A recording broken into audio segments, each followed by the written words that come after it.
Today I'm going to be talking about using your energy to serve God. This is going to be important because it's God's will that we are good stewards over everything that we have. God is going to hold us accountable. He's going to, like the parable of the talents, he's going to say, okay, I gave you this. What did you do with it?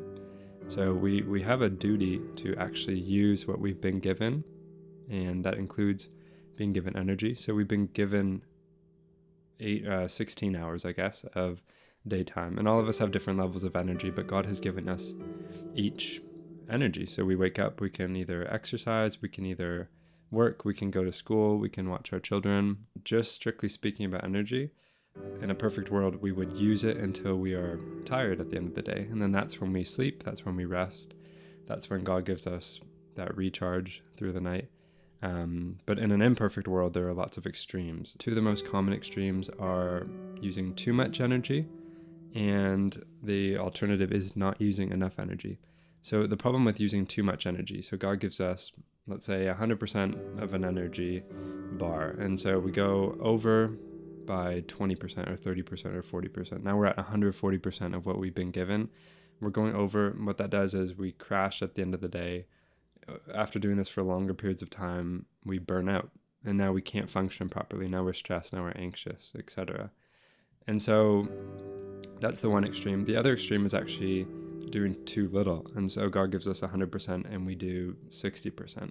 He gives us enough energy to work and go to school and play with our kids, and we do half of that, or we do all of them, but we do them at half effort, and we're just kind of uninvolved and lazy. So we're called to be good stewards of our things. Romans 14:12 says, "So then each of us will give an account of ourselves to God."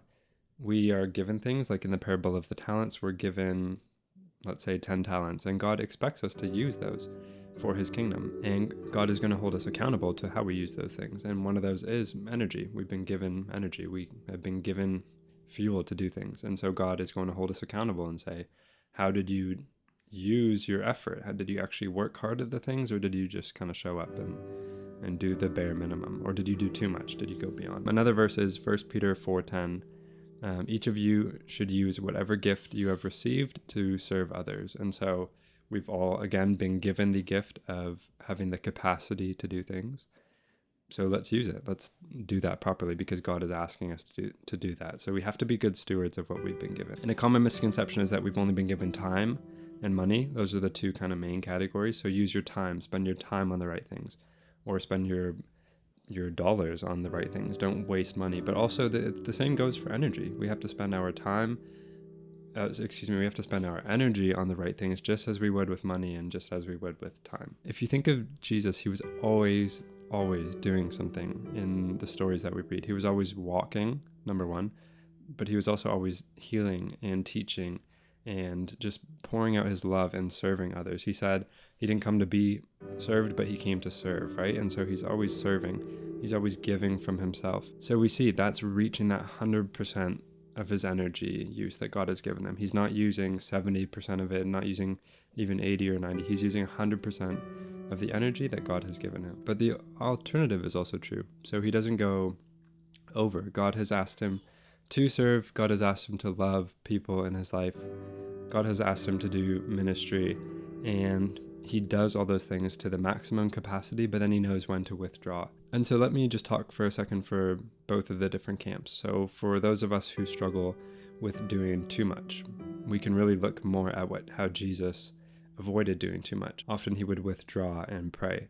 And so instead of just always going and going and going, he would take some time and just stop and say, okay, I need to recharge. I can't keep going, or I'm going to get burnt out, or I'm going to be pushing past my limits. So basically what that's going to look like is in your own life, you can't do more. You can't push past the energy God has given you. And so you need to slow down. That might look like going into nature. That's what Jesus did. He would go into the mountain to pray. He would go just maybe, I don't know what it might have looked like, but maybe under a tree. When's the last time you did that? When's the last time you went into nature and just relaxed and sat there and just prayed to God and said, help me slow down, help me still do what you're calling me to do, but do it with patience and grace and humility, and just to be gentle with that to your own body and to your mind, to give yourself that space to breathe. For those of us in the other camp, the struggle is we're not doing enough. And this is often called maybe laziness or whatever you want to put to it. Or maybe you're just unmotivated, maybe you lack discipline. But this is the camp where God has given you energy and you don't use it. You go to bed, maybe what this might look like is you're restless actually at the end of the day. And so you struggle to actually perform at the level that God wants you to be able to perform at. And it just manifests as looking like you're not getting enough done. And this can be a dangerous camp to be in, because if you're in the other camp where you're doing too much, you can also feel the same. You can feel burnt out, and so you'll feel the same symptoms. But it's important to recognize which one you are. Are you doing too much and that's why you're tired?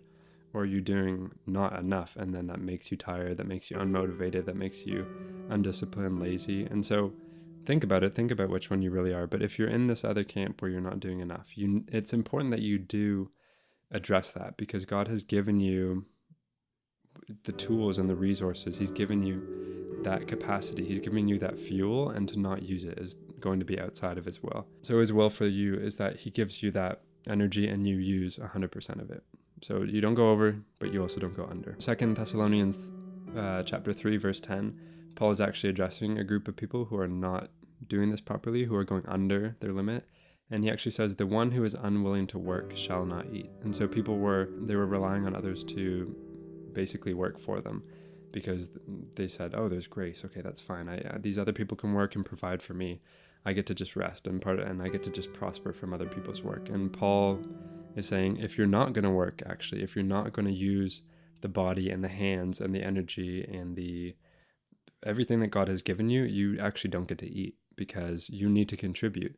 And this is actually the problem with this lifestyle of going under. It doesn't just affect you as a person, but other people have to take the responsibility for you, and other people have to actually share that burden now, and your burden gets lighter, sort of.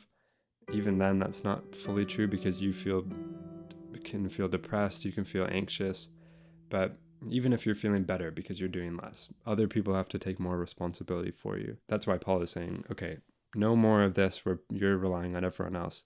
You have to work. God has given you a task. He's given you his will, and you have to go and do it now. One last example I'll give is if you think of kids when they get overtired. If you're trying to put a kid to sleep, or your child is trying to just sleep in general at night, the problem is if they're overtired, if they've done too much in the day, if they've gone beyond their energy, it's not going to work. They're going to scream and cry, and sometimes they actually can't fall asleep at all. And that's because when you're overtired, your nervous system kicks in and says, this is a problem, I'm stressed. It releases cortisol, so different types of chemicals into your bloodstream that put you almost into a fight or flight state. And the opposite is also true. When kids don't do enough, parents also know that they also can't sleep. They'll be restless, they will just be wide awake, they need to exert energy. This works the same for adults as well. The thing is that you have to pick which one you are. Am I doing too much? Am I doing too little? And you'll probably be able to tell because you're not sleeping, right? That's one way to tell. But also praying and asking God to reveal, do I need to be doing more? Do you want me to do more with my time? Do you want me to do more with my energy? Do you want me to do more with my money? So all these categories are important, but specifically with energy, be asking him, could I be working harder? Or do I actually need to take more time to rest and withdraw and sit with you more, just in the quiet, and slow down? And also, you just live a better life. So just like a toddler who can't sleep or is too restless to sleep, you will probably start to sleep better. And when you optimize the way that you're living, the way that you're using your energy levels, you feel actually more at peace. Depression levels, anxiety levels, insecurity even, laziness, all those will start to diminish, and you'll feel more like you're actually using your life more effectively, and you'll sleep much more deeply, you'll sleep much more comfortably, and just everything around you will get a bit less stressful. So think about that. Think today about, or this week, about 1 Peter 4:10. Use whatever gift that you've been given, energy in this case, to serve others. If you can do more to serve others, do more. If you need to actually take a step back and do less, then do less. Think about it this week and try those things, and be praying about it and ask God to reveal areas in your life that you could either do more or do less. I hope this was helpful. You can let me know if it was, and I will see you next time in the next video.